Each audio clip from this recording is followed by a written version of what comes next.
Eu gostaria que o senhor tocasse num assunto específico, que é a prisão de segunda instância, porque magicamente mudaram o entendimento e, no meu entender, há um engessamento de tantos recursos possíveis e imaginários na questão da busca da verdade real ou da justiça, que o Estado entra na questão de decadência e prescrição e perde o poder punitivo de atingir o infrator em razão de tantos recursos. Será que o senhor podia tocar nesse assunto? Realmente é um emaranhado que não se chega ao fim, né?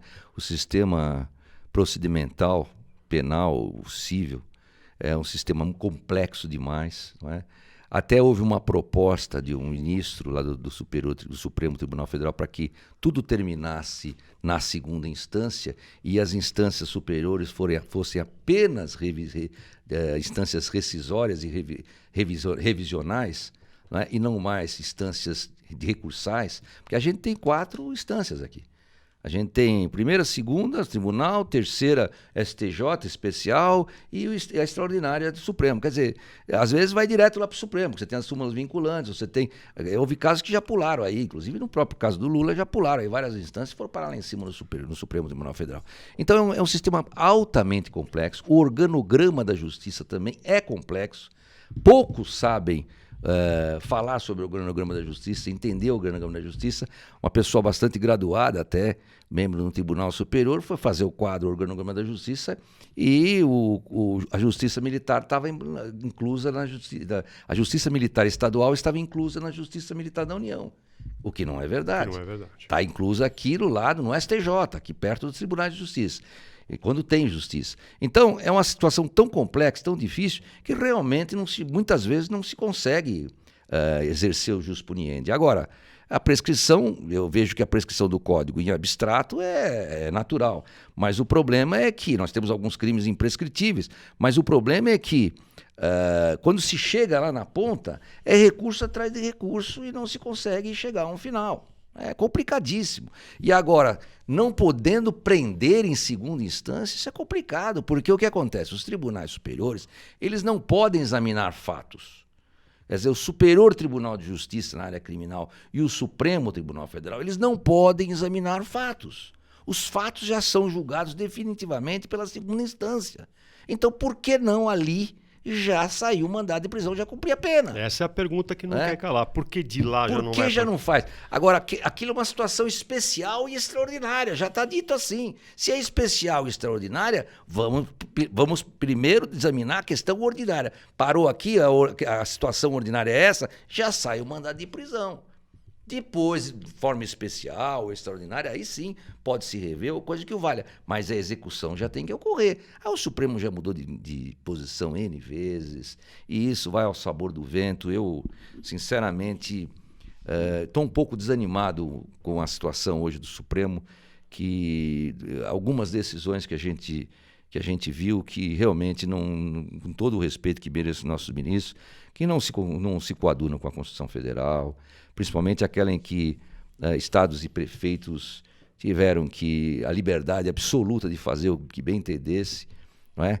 E nós vimos as barbaridades que aconteceram por aí, o desrespeito aos direitos humanos. Cidadão que queria trabalhar sendo preso, enquanto o criminoso lá estava soltinho, fazendo o que queria, vendendo a sua droga e livre, porque ninguém vai enfrentar um local, um foco ali que está todo mundo armado, que está todo mundo pro crime.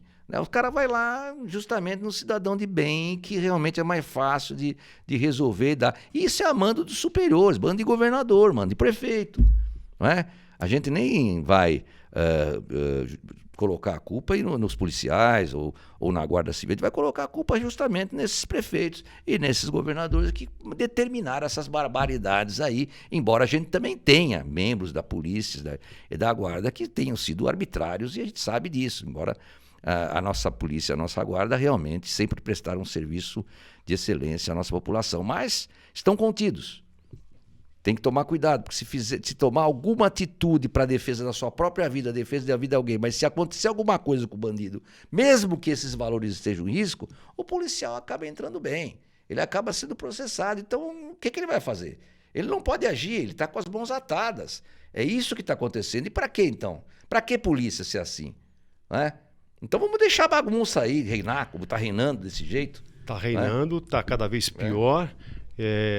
Um clamor que eu digo, o senhor pode ter certeza disso, das polícias em geral, é ter um judiciário que caminhe, não para nos dê sustentação, mas caminhe próximo à questão da polícia. Por quê? Só para ver se... Porque uma coisa que... O sentimento que o policial tem é de ter o seu trabalho findado. Né? Um artista, quando pinta um quadro, e se ele derrama a tela ou a tinta, ele fica triste, chateado. É a mesma coisa um policial. Imagina, perseguindo uma marginal, trocar tiros, quase atropela alguém, quase bate no carro de alguém, uma grávida atravessando no farol que eventualmente poderia ter sido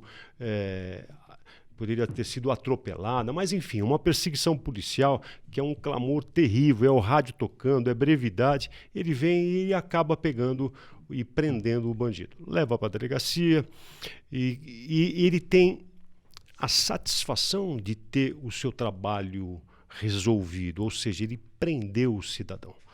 E aí vem a audiência de custódia e normalmente o policial fazendo o seu relatório e o infrator que poderia ter arrebentado diversas famílias no caminho, atropelado uma grávida, uma senhora que passava, uma criança, sai antes do policial.